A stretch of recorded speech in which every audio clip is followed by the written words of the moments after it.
Vous vous souvenez de la fameuse loi sur la fin de vie, là, la vidéo que j'avais fait dessus, ce qu'ils appellent loi sur la fin de vie, c'est sur l'euthanasie tout simplement. Là, on en sait un petit peu plus, là, parce que j'ai vu passer quelque chose sur le réseau X qui donne en fait ce qu'il y avait sur la loi, quoi. C'était un post, et puis je voulais aller vérifier, parce qu'avant de faire une vidéo, on vérifie quand même toujours. Même malgré ça, des fois, on arrive à dire des bêtises. Et donc là, j'ai voulu regarder, tu vois, si ce que postait cette personne-là, bah, c'était vraiment ce qu'il y avait dans la loi. Et je vous en ai sélectionné quelques-unes. Donc combien j'en ai mis là?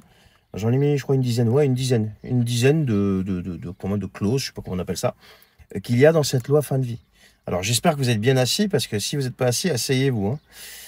La première des choses, c'est le délai de réflexion. Alors le texte prévoit un délai de réflexion de 48 heures entre la décision médicale favorable et la confirmation écrite de la demande par le patient. Alors ce délai est obligatoire et ne peut être raccourci contrairement à certaines versions antérieures du projet, et cette mesure vise à garantir que la décision du patient est bien réfléchie et libre de toute pression. Ensuite, il y a le délit d'entrave à l'aide à mourir. Écoute bien. La proposition de loi introduit un délit d'entrave à l'aide à mourir puni de 2 ans d'emprisonnement et de 30 000 € d'amende. Ce délit vise les actions visant à empêcher ou tenter d'empêcher une personne de s'informer sur l'aide à mourir ou d'y accéder, notamment par des pressions morales, psychologiques ou des intimidations. Il inspire du délit d'entrave à l'interruption volontaire de grossesse. En fait, ils disent que si tu essayes de raisonner quelqu'un, si tu essayes de le persuader que, enfin, il a peut-être encore de l'espoir, de lui donner de l'espoir, etc., eh bien, c'est un délit d'entrave à l'aide à mourir. Donc, c'est 30 000 balles d'amende et combien? 2 ans d'emprisonnement. Voilà, que tu risques. Et il s'inspire du délit d'entrave à l'IVG. Ensuite, l'aide à mourir considérée comme un soin. Non, mais aujourd'hui, l'aide à mourir, c'est devenu un soin. Le texte reconnaît l'aide à mourir comme un droit pour les personnes répondant aux critères définis, intégrant ainsi cette pratique dans le cadre de soins médicaux. Cette reconnaissance vise à assurer un accompagnement médicalisé et sécurisé pour les patients en fin de vie. Non mais, regardez l'état des soins palliatifs déjà en France. Ils font aucun effort là-dessus, l'État, là. Et là, et vous entendez bien ce qu'ils disent? Mais c'est une dinguerie. Et vous pouvez aller regarder sur Vie publique, sur le site de l'Assemblée nationale, etc., etc. Ensuite, il y a la clause de conscience pour les professionnels de santé. Alors là, attention, écoute bien. La loi prévoit une clause de conscience pour les médecins et infirmiers leur permettant de refuser de participer à l'aide à mourir. Cependant, les amendements visant à étendre cette clause aux pharmaciens ont été rejetés.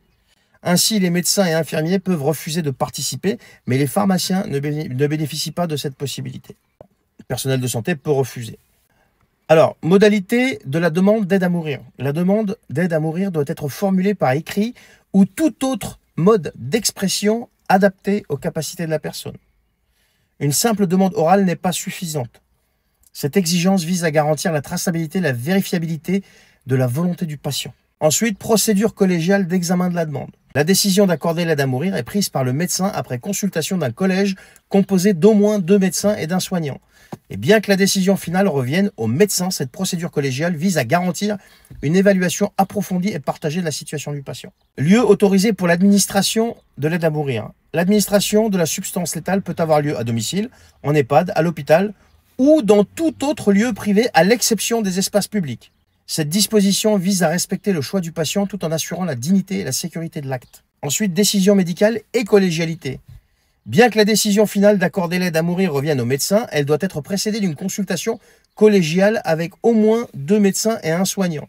Et cette procédure vise à garantir une évaluation complète et partagée de la demande du patient.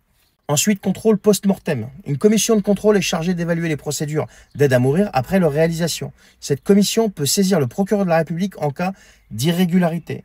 Cependant, ce contrôle étant postérieur à l'acte, donc après, il ne permet pas d'intervenir en amont pour prévenir d'éventuelles dérives.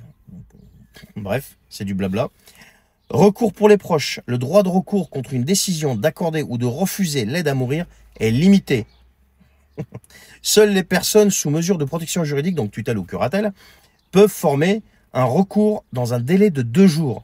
Les proches, personnes de confiance ou tiers ne disposent pas de ce droit de recours. C'est-à-dire que si tu as un de tes proches qui est décidé à vouloir une injection létale, eh bien, non, tu peux rien dire.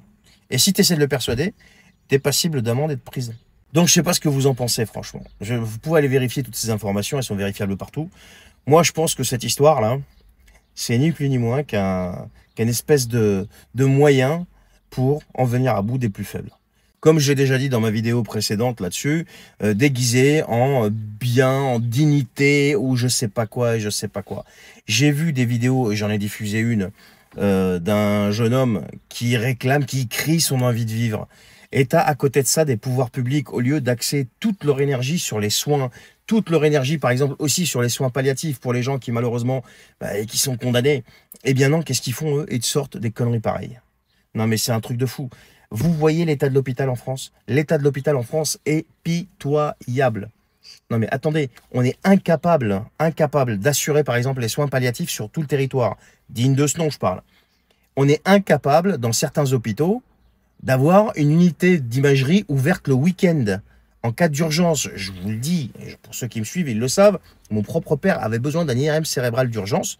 Il était aux urgences, l'imagerie est juste à côté. Eh ben non, parce qu'il n'y a personne le dimanche. Donc on est incapable de ça. Et encore, bon, ça va, on s'en est sorti, tout va bien.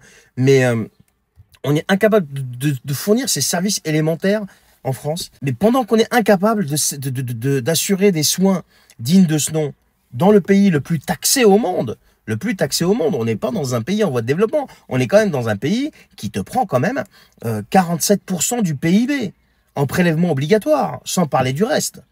Eh bien, tant qu'on n'est pas capable de faire ça, je vois pas l'utilité de dépenser toute son énergie là-dessus. Surtout, l'importance que ça peut avoir une loi comme ça. Vous avez quand même, quand elle arrive à l'Assemblée nationale, 130 députés sur 577 qui étaient là.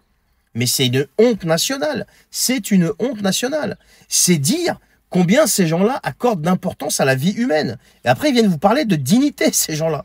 Ils ont le culot de venir vous parler de dignité. Eh bien non, je suis désolé. Avant de parler de dignité, allez déjà savoir ce qu'est le sens, le vrai sens du mot dignité. Et ensuite, faites ce qu'il faut pour qu'il y ait une vraie dignité dans les hôpitaux en France et que les gens puissent être soignés comme il faut et pas des urgences qui ferment et de je ne sais quoi et de je ne sais quoi. Et malheureusement, des gens qui passent sur des brancards dans les urgences, faute de place et faute de moyens. Allez les amis, partagez cette vidéo s'il vous plaît. Dites-moi ce que vous en pensez de tout ça. Je vous souhaite une bonne soirée et je vous dis à la prochaine.